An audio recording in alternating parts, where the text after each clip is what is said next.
Seymour Fleming, born on the 5th of October 1758, died on the 9th of September 1818. Seymour was the youngest daughter and co-heir to Sir John Fleming, an Irish-born baronet of Hale House, and his wife Jane Coleman, granddaughter of the Duke of Somerset. She was given the name Seymour to reflect her family's prestigious ancestry, the first Duke of Somerset being Edward Seymour, brother to Henry VIII's third wife and Queen of England, Jane Seymour. When she was 5 years old, Seymour's father and two of her three sisters died. She and her remaining elder sister Jane were brought up by their mother until she remarried to a wealthy plantation owner, Baron Edwin Lascelles, in 1771, and the family relocated to his lavish estate, Harewood House. Her sister Jane, who later became Countess of Harrington, had a reputation as a studious paragon of virtue, whereas Seymour was notably headstrong and disinterested in academic pursuits. At the age of 17, upon her marriage, she was worth £52,000, inflated to £70,000 by society gossip. With her incredible wealth and familial connections, Seymour was expected to marry well, and in 1775 she married English politician Sir Richard Worsley. She had first met Sir Richard 3 years before when he came to court her sister Jane. Undoubtedly attracted to their money and similar social standing, a marriage to one of the Fleming sisters would have secured his place in London society. Seymour flirted with Sir Richard during these visits, but being only 14 years old at the time, she was deemed too young for marriage. When the two met again, they were soon inseparable, and for Seymour at least, their union appeared to be a love match. Their marriage contract favoured Sir Richard heavily, and despite Seymour's enormous wealth, she was left with just £400 a year, and her property was bound to her husband until his death. The two settled at Sir Richard's estate, Appledecombe House on the Isle of Wight, where their marriage began to show signs of strain shortly after it began. Sir Richard spent much of his time either in London cultivating his political career or travelling Europe as an avid art collector.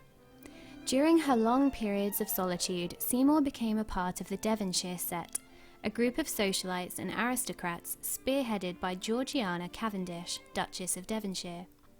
Although never considered a member of her inner friendship circle, Seymour regularly attended the Duchess's hedonistic parties, which were renowned for gambling, drinking, high fashion, and sexual liberality.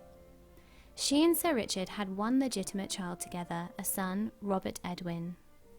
In August of 1781, Seymour gave birth to a daughter, Jane, who Sir Richard claimed as his own to avoid a scandal, but who was in fact the child of a Captain George Bissett, the couple's close friend and neighbour. In November of the same year, Seymour and Captain Bissett eloped, much to the fury of her husband, as, while discreet sexual relations were common among their social circle, eloping with her lover exposed their marriage to public scrutiny. In 1782, Sir Richard brought a criminal conversation case against Captain Bissett, allowing him to seek compensation for the act of adultery with his wife. He demanded the sum of £20,000, the equivalent of just over £2.2 million, knowing that the vast sum would have likely bankrupted Captain Bissett into a debtor's prison.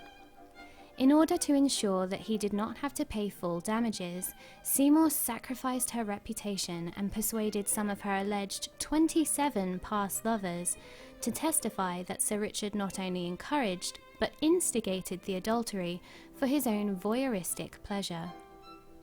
The court also received testimony from Seymour's doctor that she had contracted venereal disease, which she did not receive from her husband. Another told of how her husband displayed her naked to Captain Bissett at a bathhouse in Maidstone, prompting the circulation of a ridiculing cartoon. Sir Richard's case was destroyed, and he was humorously awarded only 1 shilling in damages, around £5.50 today. After the trial, Seymour was a social outcast and was disowned by her family. Her children remained with Sir Richard, as was the law at the time, and her daughter Jane died during the trial, not having seen her mother since she eloped. Sir Richard refused to divorce Seymour and instead insisted on separation, meaning that she could not remarry until after his death.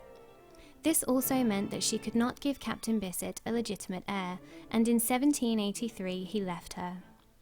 Sir Richard also left for Europe to escape the scandal, leaving their separation incomplete and Seymour in financial limbo. She was forced to become a demi-mondaine, or professional mistress, living on gifts from wealthy lovers and gambling at parties. In 1788, Sir Richard returned from Europe and finally signed their formal separation agreement, which stipulated that in return for paying her debts, Seymour would be banished from England for 4 years. Desperate and penniless, Seymour agreed and moved to Paris. The following year, she was trapped in France by the violence of the French Revolution and disappeared from record for a number of years. There is evidence to suggest that she was imprisoned during the Reign of Terror, when the revolutionaries imprisoned thousands of aristocrats without trial and executed around 16,500 under the guillotine. It would have been during this time of conflict, unable to return to England, that she learned of her son Robert's death in 1793. Seymour eventually managed to return home in 1797, desperately ill and with little money. The seriousness of her condition prompted a reconciliation with her family, and she moved into her childhood home, Hale House, inherited from her father, but which the laws on property prevented her from officially owning.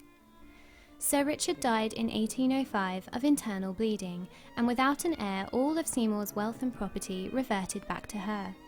By royal license, she officially resumed her maiden name of Fleming. A month after her late husband passed away, at the age of 47 years old, she married 26-year-old Swiss musician John Louis Hummel. In return for her fortune, which would have transferred to him upon their marriage, her husband adopted her name and became John Louis Fleming. The two lived happily together until Seymour's death from illness in 1818. Despite remarrying, John requested that after his death they be buried beside each other. Seymour challenged the traditional restrictions of her gender throughout her life, despite public humiliation, defamation of her character, and social isolation. Powerlessly trapped in exile, she suffered the horrors of the French Revolution, while her only son tragically died. Despite everything, she successfully reclaimed all that was hers, from her fortune to her name, and lived out her days happily. This is why she is one of our favourite Weird Wonderful women. If you enjoyed this video, be sure to like, share and subscribe, and thanks for stopping by Weird Wonderful Women, the channel dedicated to all those weird and wonderful ladies who dare to be different.